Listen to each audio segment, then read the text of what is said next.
Welcome to the Deconstructionist Deep Dive. The podcast that doesn't just accept the story. We break it. We examine the pieces. And expose the machinery inside. Let's dive in. Today, we're grappling with a really profound question. It challenges, our whole perception of reality. It really does. What if everything about escaping this material prison isn't just wrong, but is designed to be wrong? Ooh, yeah, that cuts deep, doesn't it? We've pulled together some incredibly sharp sources for this deep dive. It's a collection offering a critical analysis really designed to unmask a specific kind of subtle deceptive thinking. Right. So our mission today is to, unpack these concepts, the material prison, the divine escape. Then we'll meticulously deconstruct them. Using philosophy history. Exactly. And ultimately, we want to reveal the potential deceptions hiding underneath and maybe why they're so, sticky, why they work on people. Yeah, okay, let's get into it. To really tackle this, we need to lay out the basic ideas first, the concepts we're putting under the microscope today. These are ideas suggesting that the world, the one we touch and see, is fundamentally flawed, maybe even a trap. A prison. Yeah. And central to this narrative is often this figure, the Demiurge. Right. Not the ultimate creator, but like a false one. Exactly. A false, sometimes malevolent god. Yeah. And this Demiurge, the story goes, is the one who crafted the material world. Making it the prison, the illusion. It's basically saying reality has a faulty craftsman behind it. Or maybe a malicious one. And trapped inside this prison, the narrative says we humans carry something totally different, something pure. The divine spark? Yeah, sometimes called pneuma. It's supposed to be our true self, completely separate from this, corrupt material stuff. Untainted. Our divine essence locked away. Distinct from the body, from earthly life. And it gets even more layered. Often these stories bring in entities called archons. Ah, the enforcers. They're parasitic enforcers, yeah. Sometimes they're described as thought forms, sometimes institutions, but their job is always the same. Keep the illusion going. Keep us locked in. Cosmic wardens, basically. Making sure nobody gets out. And it's fascinating how figures like Saturn or Kronos often get tied into this. Right, they become symbols of this demiurge. The Lord of Time limits entropy, painted as the ultimate jailer. So the way out, according to this framework, it's awakening. Remembering who you really are, that divine origin. And crucially, breaking your identification with your material self, your ego, which is seen as, part of the prison structure? Exactly. The ego becomes the internal warden, and the path to freedom is? Inner stillness.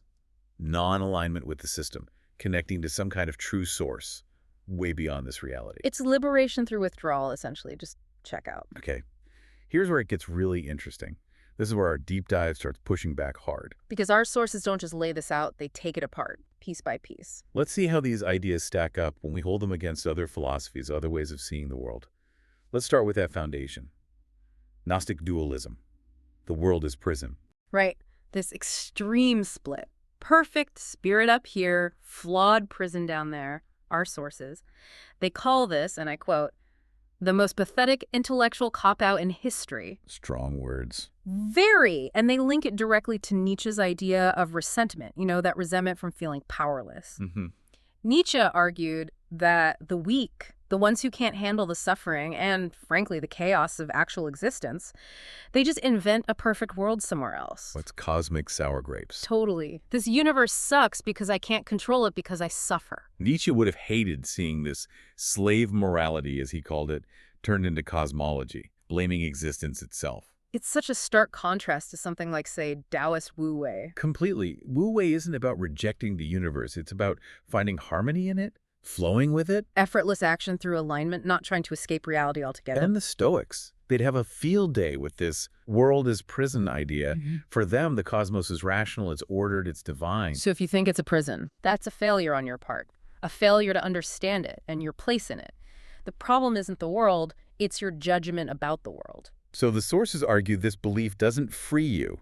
It infantilizes you. Exactly. It creates spiritual victims waiting for some big escape instead of material actors who can actually change things. It leads to passivity. Well, yeah. Why bother fixing the plumbing in your cell if it's all just an illusion, right? Right. Why organize, why struggle if the real fight is somewhere else entirely? Okay, let's zoom in on the Saturn Kronos boogeyman. This specific idea that the Demiurge is Saturn or Kronos. Oh boy. Our sources call this blend bad astrology, worse mythology, and outright fear-mongering. It's not just wrong, it's a historical lie. How so? Well, look at Hesiod's theogony. Kronos was brutal, sure, but necessary for cosmic order back then. And Zeus overthrowing him actually brought in cosmic justice. He wasn't just some evil time god. And the Romans. They venerated Saturn, god of abundance, liberation. Think Saturnalia, that massive party. To twist him into this cosmic jailer is just a profound misunderstanding, or maybe a deliberate one. Which brings us to that strategic question. Cui bono? Who benefits? Good question. The sources point towards, well, modern esoteric influencers.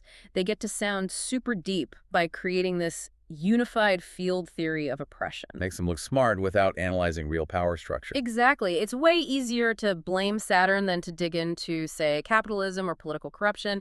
It lets actual systems of power off the hook. Sidesteps real-world accountability. Totally. Compare that to, say, the Satanic Temple's 7th tenet, which is all about compassion, wisdom, justice in this world. This Gnostic cosmic parasite stuff. It just breeds paranoia and, honestly, spiritual narcissism. It's self-focused, not community-focused. The opposite of social responsibility. It's a story that serves the teller, not the listener looking for actual change. All right, let's turn that deconstructive lens inward. What does this view do to our perception of ourselves? This idea that the ego is the warden holding the god in a meat suit captive. This is where the sources bring out Foucault's scalpel. They argue this ego as jailer thing is a really insidious form of biopower. A tower managing life itself. Subtly. Right. It doesn't just discipline your body, it teaches you to hate your body, to hate your existence here. It makes you the agent of your own repression. Policing yourself constantly. Endlessly searching for that jailer inside. That's not freedom, that's like spiritual self-surveillance. You become your own harshest critic, your own oppressor. It's interesting to contrast that with Buddhism, actually. How so? Well, Buddhism also seeks liberation, right? But it focuses on ending attachment and craving the things that cause suffering. It doesn't say the world itself is inherently bad or an illusion you must escape. Good point. The Buddhist wants to see the world clearly and live skillfully in it. The Gnostic wants to just leave. And our sources bring in Emma Goldman's axe here. They ask a really practical, almost brutal question. What does this divine spark idea actually do for someone struggling? Like a factory worker or someone facing eviction? What's the answer? They call it an opiate, far more potent than religion. Think about it, even traditional religion often pushes for charity, justice, community in this life. Right. This Gnostic stuff. It often just offers lonely self-absorption and a great excuse to dismiss real-world suffering. Oh, you're starving, oppressed. Don't worry, just at the Demiurge's prison. Focus on your spark. It justifies inaction, makes material problems seem irrelevant. It actively undermines the struggle for actual, tangible change. Okay, what about the external forces, the archons, this sort of vague catch-all for thoughts, parasites, institutions, all serving one big machine? Yeah, the conveniently vague catch-all. Our sources use David Graeber's reality check on this one. They say this archon concept is basically a collapse of any useful analysis. Intellectual junk food. That's the term they use. Looks filling, but has zero nutritional value for understanding power. Claiming the school system, the church, the government are all consciously part of one single cosmic conspiracy run by, snake-headed entities. It ignores the complexity, the bureaucracy, the sheer messiness of how power actually works. Exactly. Graeber showed how hierarchies and control are often accidental, contradictory, bureaucratic nightmares. The archon theory just paints over all that complexity with a simple, scary monster. And there's a logical trick they often use, right? Oh, yeah. The classic logical fallacy. The Motte and Bailey. Explain that. Okay, the Motte is your strong defensible position. In this case, yes, institutions can be repressive. True enough. Hard to argue with that. But the Bailey is the wild, indefensible claim. And they're all literal agents of a blind serpent god. Right. The trick is, when you challenge them on the crazy Bailey, they quickly retreat to the reasonable Motte. Oh, I just meant systems can be oppressive. But as soon as you back off, they're right back to preaching the wild stuff. It's a way to dodge real criticism, a rhetorical shell game. Precisely. So this deep dive, it's really showing not just flawed ideas, but maybe deliberate deceptions. Let's zero in on how these things specifically work to disempower you, the listener. Okay. Deception, #1, the core one. The world is a deliberately engineered prism. This is presented as truth, but it's a metaphysical claim, a premise designed to make you hate being here. And its source of power. Not ancient wisdom, but... Spiritual gurus selling escape plans, books, courses, retreats, it pulls you away from material, political, social action. If your enemy is existence itself, that's total enslavement. Why fight a rigged game? Teaches you to give up before you start. Exactly. Then there's deception #5. The ego is the internal jailer. This one is pure psychological misdirection.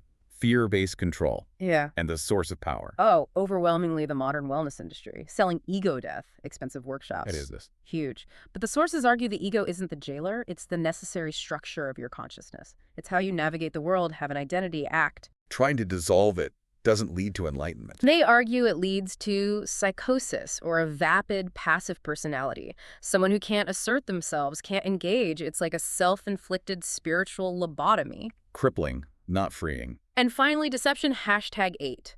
The path is inward through stillness and non-reaction, identified as quietism, political neutralization. And who loves that? The source of power, the state, capital, any system that benefits from people not rocking the boat, an ideology that tells you the real battle is just inside your head, perfect. Creates docile citizens. Exactly. It confuses serenity with surrender. It says, don't break the chains, just sit still and pretend they don't bother you. That's not freedom, that's capitulation, social stagnation. So the ultimate deception, pulling it all together, is this big lie that transcendence requires escape. Yeah, that to be free, you have to reject the material world, your body, society, even yourself. Our sources call it a doctrine of hatred disguised as liberation.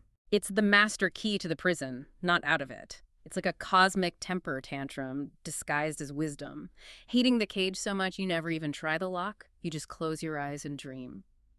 Don't fall for the cosmic victim act. Exactly. Our sources end with this. Call to cognitive Armageddon, they say. Your body. It's not a prison, it's your only tool for action. This world, not an illusion, it's the only battlefield. Your ego, not the jailer, it's the only you that can fight. Powerful stuff. Stop trying to remember some fake divinity, they say, and start building real humanity. Right here. Use philosophy, science, collective action. Your enemy isn't some archon in the stars. It's in the boardroom. The parliament. The systems of oppression we can actually see and touch. Stop navel-gazing, grab a hammer. The real world needs breaking and remaking. And that's our deep dive for this week. Remember, the most dangerous illusion is the one you don't know you're in. But now you know. So here's our question for you. Where will you see this exact deception, the call to escape the world instead of change it, playing out in the next 24 hours? Let us know in the comments. Question the narrative. Deconstruct the dogma. See the system. We'll see you next time. Stay skeptical. Thank you for joining us.